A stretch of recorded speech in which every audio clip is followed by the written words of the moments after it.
नमस्कार, नमस्कार, नमस्कार दोस्तों। मैं Nikhilesh Jain Hindi chess base India channel पर आप सभी का हार्दिक अभिनंदन करता हूँ। दोस्तों, चैंपियन चेस टूर फाइनल्स के कल खेले गए राउंड में भारत के प्रज्ञानंदा ने शानदार अंदाज में जबरदस्त फॉर्म में चल रहे विश्व कप विजेता पोलैंड के यान डूडा को पराजित किया। डूडा के खिलाफ ये जीत जो है प्रज्ञानंदा को बड़े ही लंबी फाइट के बाद मिली। दोनों के बीच पहले 4 रैपिड जो हुए 2-2 से बराबर थे। 2 प्रज्ञानंदा ने जीते और 2 जो है डूडा ने जीते। उसके बाद अ, 2 टाई ब्रेक हुआ और वो भी 1-1 से बराबर रहा और फिर आर्मागेडन खेला गया, जिसमें टाई ब्रेक में ब्लैक पीसेस से ड्रॉ करना भी इनफ होता है आर्मागेडन में, आप सभी जानते हैं। और उसमें जो है प्रज्ञानंदा विजेता बनकर निकले। हाँ, एक बात और, प्रज्ञानंदा ही सही नाम है। क्यों सही नाम है, इस पे मैं वीडियो बना करके आपको बता दूँगा। क्योंकि यही नाम जो है उनकी फैमिली ने उनका रखा हुआ है। खैर एनीवे, इस पे बाद में बात करेंगे। बात करते हैं गेम की। एक गेम चुनना था, तो ये मैंने गेम चुना है जिसमें सफ़ेद मोहरों से प्रज्ञानंदा खेल रहे थे और क्या ही कमाल का ये मैच खेला गया है। आइए देखते हैं। शुरुआत होती है E4 से और यहाँ पे डूडा ने जवाब दिया E5। प्रज्ञा खेलते हैं night F3, night C6, bishop C4, bishop C5 and now C3 यहाँ पर खेला। और ये हम सभी जानते हैं कि जैको पियानो में ये काफ़ी फेमस लाइन है। स्कॉच गैम्बिट में भी इस तरह की लाइन जो है वो आपको मिल जाएगी। और यहाँ पर night F6, D4, E into D4, सो E5 यहाँ पर खेलते हैं प्रज्ञानंदा। तो डूडा यहाँ पर जवाब देते हैं D5, जो कि बिल्कुल सही चाल है ओपनिंग में। और यहाँ पर bishop B5, night E4, C into D4, bishop B6। यहाँ पर डेफिनेटली हम सभी जानते हैं कि बिशप B4 भी एक बहुत ही अग्रेसिव लाइन है और इस पर बिशप D2 या नाइट D2 करके या नाइट C3 करके काफ़ी सारे ऑप्शन गेम होता है। खैर, डूडा ने यहाँ पे चुनाव किया बिशप B6 का और यहाँ पर खेलते हैं प्रज्ञा नाइट C3। तो बिशप E3, सॉरी यहाँ पर नाइट C3, सो कासल, बिशप E3। और अब इस पोजीशन पर बिशप G4 आता है डूडा की तरफ से और H3। सवाल पूछते हैं भाई कहाँ जाएंगे ऊँट। ऊँट जाता है बिशप H5। और अब यहाँ पर प्रज्ञानंदा डिसाइड करते हैं क्वीन C2 लाइन। अब यहाँ पर देखने वाली बात यह है कि जब आप क्वीन C2 खेलते हैं तो दरअसल आप ये अलाउ कर रहे हो कि बिशप इंटू F3 मार के ये स्ट्रक्चर डैमेज किया जाए, लेकिन बदले में आपको याद रखना है कि ब्लैक का किंग भी इसी फाइल पर है। खैर एनीवे, गेम आगे कैसे हुआ। बिशप A5 ये वन ऑफ द लाइन है। यहाँ पर और भी जो चालें हैं, जैसे बिशप G6 काफ़ी इंटरेस्टिंग रहता है इस पोजीशन में। बिशप G6, क्वीन B3, आपको क्वीन हटना पड़ता है। बट डूडा ने यहाँ पे बिशप A5 का चुनाव किया और उनके दिमाग में जो चाल चल रही थी वो आपको आने वाली मूव्स में दिखेगी। और यहाँ पर बिशप C6 भी एक लाइन है, यहाँ पर बिशप E2 भी एक लाइन है। लेकिन यहाँ पर प्रज्ञानंदा ने एक और डेयरिंग वाली लाइन चुनी, कैसल कर लिया। उन्होंने बोला कि आप डबल कर दो, बिशप इंटू F3, जी इंटू F3। और इस पोजीशन पर अब डूडा जो है वो एक सेक्रीफाइस मारते हैं, नाइट इंटू D4, अपना नाइट दे रहे हैं एक पॉन मार के। Bishop into D4, but now queen G5 check, king H1। अब अगर आप ध्यान से देखोगे तो दरअसल प्रॉब्लम यह है कि इस राजा की सिक्योरिटी में पीसेस जो है वो भी जल्दी आ नहीं पा रहे हैं पोजीशन में। यहाँ पर अगर आप ध्यान से दो तो नेक्स्ट मूव यहाँ पर वो खेलते हैं सबसे पहले bishop into C3, bishop into C3 and now queen यहाँ पर F5। अब यहाँ पे प्रॉब्लम ये है, अगर आप ध्यान से देखो कि अगर वो यहाँ पर से सोचे कि आप क्वीन इंटू H3 जो है वो थ्रेट एक बहुत ही सीरियस थ्रेट यहाँ पर आ रहा है। और फिलहाल अगर आप सोचो कि चलो मैं पॉन से यहाँ पर मार देता हूँ, यहाँ पर आप देख सकते हो क्वीन H3 चेक, किंग इधर जाएगा एंड देन चेक, और ये परपेचुअल जो है वो ड्रॉ हो जाएगा। तो यहाँ पर इसीलिए उन्होंने मूव खेला यहाँ पर क्वीन F5। अब यहाँ पर प्रज्ञानंदा जवाब देते हैं रुक FC1, रुक को जो है हटा लेते हैं यहाँ पर जैसे ही वो क्वीन F5 खेलते हैं। और सो queen H3 check, king G1। अब अगर वो रिपीटिशन करने की कोशिश करेंगे तो किंग जो है वो F1 से भाग भी सकता है और पूरा का पूरा अपने पीस जो है वो सेक्रीफाइस यहाँ पे दिया हुआ है।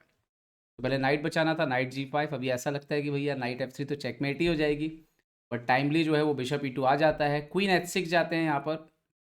नाव नाइट H3 जैसे थ्रेड भी जो है वो है यहाँ पर। तो नाव बिशप D2 यहाँ पर खेलता है प्रज्ञानंदा। नाव यहाँ पर वो खेलते हैं रुक AE8 और यहाँ पर प्रज्ञा खेलते हैं क्वीन D3। अब ये जो पोजीशन है क्वीन D3 जो है ये नॉवेल्टी है, मतलब इससे पहले ये खेला नहीं गया था।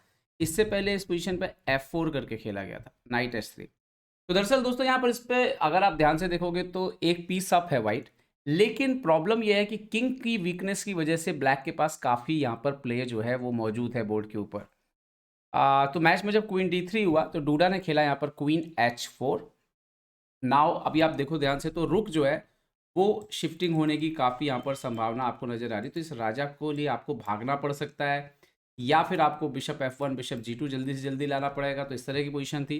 तो इमीडिएटली बिशप F1 लेकर के आए ये यहाँ पर। अच्छा, जैसे मैं आपको दिखा दूँ, जैसे वाइट सोचेगी चलो रुक C7 मार देते हैं, तो क्या प्रॉब्लम हो सकता है। जैसे नाइट H3 चेक, अभी F2 पे प्रॉब्लम है, किंग G2। सो इवन रुक इंटू E5 के बाद जो है वो गेम बचना जो है वो बहुत ही मुश्किल है। ये ब्लैक जीत जाएगा।